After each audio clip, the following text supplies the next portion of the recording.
أعوذ بالله من الشيطان الرجيم. بسم الله الرحمن الرحيم. أولم يروا أن الله يبسط الرزق لمن يشاء ويقدر إن في ذلك لآيات لقوم يؤمنون فآت ذا القربى حقه والمسكين وابن السبيل ذلك خير للذين يريدون وجه الله وأولئك هم المفلحون وما آتيتم من ربا ليربو في أموال الناس فلا يربو عند الله وما آتيتم من زكاة تريدون وجه الله فأولئك هم المضعفون۔ سورہ روم آیات 37 سے 39۔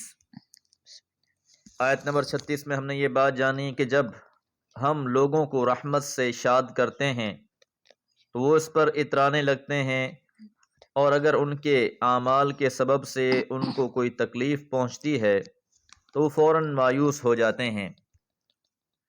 اولم یرو، کیا انہوں نے دیکھا نہیں، ان اللہ، بلا شبہ اللہ تعالی، یبسط الرزق، رزق کو کشادہ کر دیتے ہیں، لمن یشاء، جس کے لیے وہ چاہتے ہیں، ویقدر، اور تنگ کر دیتا ہے، یعنی جس کے لیے اللہ تعالیٰ چاہتا ہے رزق کو کشادہ کر دیتا ہے، اور جس کے لیے چاہتا ہے رزق کو تنگ کر دیتا ہے۔ تو رزق کے سارے معاملات اللہ ہی کے اختیار میں ہیں۔ ہر مخلوق کا رازق اللہ وحدہ لا شریک ہے۔ کس کو کتنا رزق دینا ہے، کب دینا ہے، یہ سب اللہ کے فیصلے ہیں۔ تو جب یہ فیصلے اللہ کے ہیں تو ایک بندہ مومن کو اللہ کی رضا پر راضی رہنا چاہیے۔ رزق میں تنگی ہے تو بھی اللہ کی طرف سے ہے، اگر خوشحالی اور فراوانی ہے تو یہ بھی رب کی دین ہے۔ رزق میں تنگی ہے تو مایوس ہونے کی ضرورت نہیں، اور اگر رزق میں فراوانی ہے تو اس پر اترانے کی ضرورت نہیں ہے، شیخی بگاڑنے کی ضرورت نہیں ہے، یہ اللہ کی دین ہے، اس پہ شکر گزار ہونا چاہیے۔ عمومی طور پر انسان کو جب رزق ملتا ہے، رزق میں کشادگی مل جائے تو وہ اسے اپنا کمال سمجھنا شروع کر دیتا ہے۔ تو اس لیے یہ بات یہاں پر واضح کر دی گئی، یہ اللہ کی طرف سے ایک معاملہ ہے، جس کا چاہتا ہے رزق بڑھا دیتا ہے، جس کے لیے چاہتا ہے رزق کو تنگ کر دیتا ہے۔ ان فی ذالک، بلا شبہ اس میں، لآیات، البتہ نشانیاں ہیں، لقوم یؤمنون، ایمان لانے والی قوم کے لیے، کہ جو لوگ اللہ پر ایمان لانے والے ہیں وہ اس نقطے کو سمجھ جاتے ہیں، اور اس میں بھی اللہ کی بہت بڑی نشانیاں ہیں۔ رزق کے معاملے میں دوسری بات یہ بھی سمجھ لینی چاہیے کہ کشادگی رزق نہ تو اللہ کی رضا کا ضامن ہے، اور نہ تنگی رزق اللہ کی ناراضگی کا سبب۔ اللہ دے کر بھی آزماتا ہے، لے کر بھی آزماتا ہے، ہر کیفیت امتحانی ہے۔ اگر فراوانی ہے تو شکر ادا کیجئے، اگر تنگی رزق ہے تو صبر کیجئے۔ فآتی ذی القربی، پس قرابت داروں کو دیں، قریبی رشتہ داروں کو دیں، حقہ، اس کا حق۔ تو شکر گزاری کا یہ طریقہ بیان کیا جا رہا ہے کہ اگر اللہ نے فراوانی عطا کی ہے تو جو قریبی رشتہ دار ہیں ان کا بھی حق ادا کریں، والمسکین، مسکین کا حق ادا کریں، وابن السبیل، مسافر کا حق ادا کریں۔ تو یہ بات سمجھا دی گئی کہ اگر اللہ تعالیٰ نے تمہارے مال میں کشادگی عطا فرمائی ہے تو اس کا مطلب یہ ہے کہ اس میں دوسروں کے بھی حقوق ہیں، یہ سارا کا سارا تمہارا نہیں ہے بلکہ تمہارے پاس امانت بھی ہے، لہذا اس میں جس جس کے حقوق شامل ہیں اسے ادا کرو۔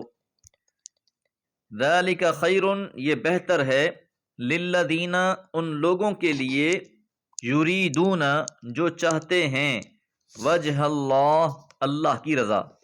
تو جو لوگ اللہ کی رضا کے طالب ہیں انہیں چاہیے کہ ان کے مال میں جس جس کے حقوق ہیں انہیں لازماً ادا کریں۔ وَأُولَئِکَ، اور وہی لوگ، ہم المفلحون، فلاح پانے والے ہیں۔ تو فلاح پانے والے وہی ہوں گے جو دوسروں کا بھی خیال رکھیں گے۔ وما آتیتم من ربا، اور جو تم سود پر قرض دے دیتے ہو، ربا اس مال کو کہتے ہیں جو کسی کو سودی قرض کے طور پر دیا جائے، اور اس مال کو بھی کہتے ہیں جو کسی قرض پر حاصل کیا جائے۔ تو بعض لوگوں کو اللہ نے مال دیا ہوتا ہے، وہ سود پر قرضہ دیتے ہیں، اور یہ دینے کا مقصد کیا ہے؟ لِيَرْبُوا فِي أَمْوَالِ النَّاسِ، تاکہ ان کا مال دوسروں کے مال میں پروان چڑھے، کہ سود پر قرضہ دے دیا، واپسی پر اپنے مال کے ساتھ سودی مال بھی لے لیا، تو اپنے مال کو بڑھانے کے لیے انہوں نے قرضہ دیا۔ تو جو لوگ اپنے مال کو اللہ کی رضا میں خرچ کرنے کے بجائے اس کو بڑھانے کے لیے سود کی روش اختیار کرتے ہیں، تو یہ دوسروں کو اپنا مال دیتے ہیں تاکہ ان کے مال میں یہ شامل ہو کر اور بڑھ کر واپس آئے، یعنی ان کا مال دوسرے کے مال کو چوس کر فربا ہو کر بڑھ کر واپس آئے۔ اب جب اس طرح کا مال بڑھ کر واپس آتا ہے تو اسے لگتا ہے کہ میں بہت فائدے میں رہا، لیکن اللہ فرماتے ہیں فَلَا يَرْبُو عِنْدَ اللَّهِ، تو ایسے شخص کا مال جو ہے وہ اللہ کے نزدیک نہیں پروان چڑھتا۔ فَلَا يَرْبُو، پس وہ پروان نہیں چڑھتا، عِنْدَ اللَّهِ، اللہ کے ہاں، کیونکہ ایسا مال خیر و برکت سے خالی ہو جاتا ہے۔ ایسے مال کی مثال تو ایسی ہی ہے جیسے کسی کا سانڈ کسی اور کی چراگاہ میں چر کر موٹا ہو جاتا ہے، کیونکہ اس سانڈ نے اپنی چراگاہ سے نہیں چرا ہوا بلکہ دوسروں کی چراگاہوں میں یہ منہ مارتا رہا ہے، وہاں چر چر کر یہ موٹا ہو گیا ہے، تو اب اس میں کوئی خیر و برکت نہیں ہے۔ اسی مضمون کو اللہ تعالیٰ نے ایک اور جگہ پر اس طرح بیان فرمایا کہ اللہ تعالیٰ سود کو گھٹاتا ہے اور صدقات کو بڑھاتا ہے۔ وَمَا آتَيْتُمْ، اور جو تم دیتے ہو، من زکاتٍ، زکات میں سے، تُرِيدُونَ وجہ اللہ، اس سے اللہ کی رضا چاہتے ہو، کہ اللہ نے مال دے رکھا ہے، اس مال میں سے زکات نکالتے ہیں۔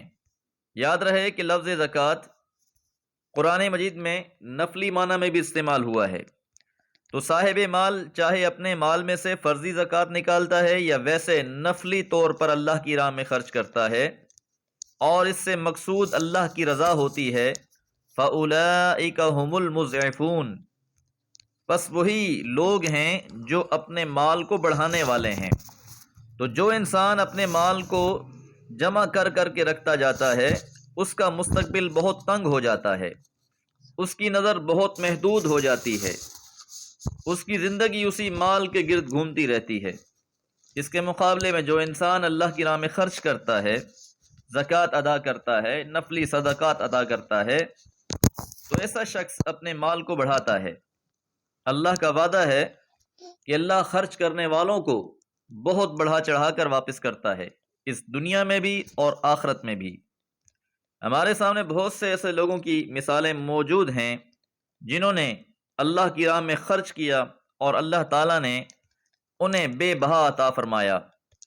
تو ایسے معاشرے جہاں پر سود بڑھتا ہے، سود سے کام چلائے جاتے ہیں، سودی قرض لیے جاتے ہیں، دیے جاتے ہیں، اس معاشرے میں سے خیر اٹھ جاتا ہے، برکت چلی جاتی ہے، پریشانیاں اور مصیبتیں اس کا احاطہ کر لیتی ہیں، اور اس کے مقابلے میں جو لوگ اللہ کی راہ میں خرچ کرتے ہیں ان کے ہاں رحمتیں اور برکتیں نازل ہوتی ہیں۔ دعا ہے اللہ تعالی ہمیں اپنے مال میں قرآن و سنت کے مطابق تصرف کرنے کی توفیق عطا فرمائے۔ وما علیہ الا البلاغ۔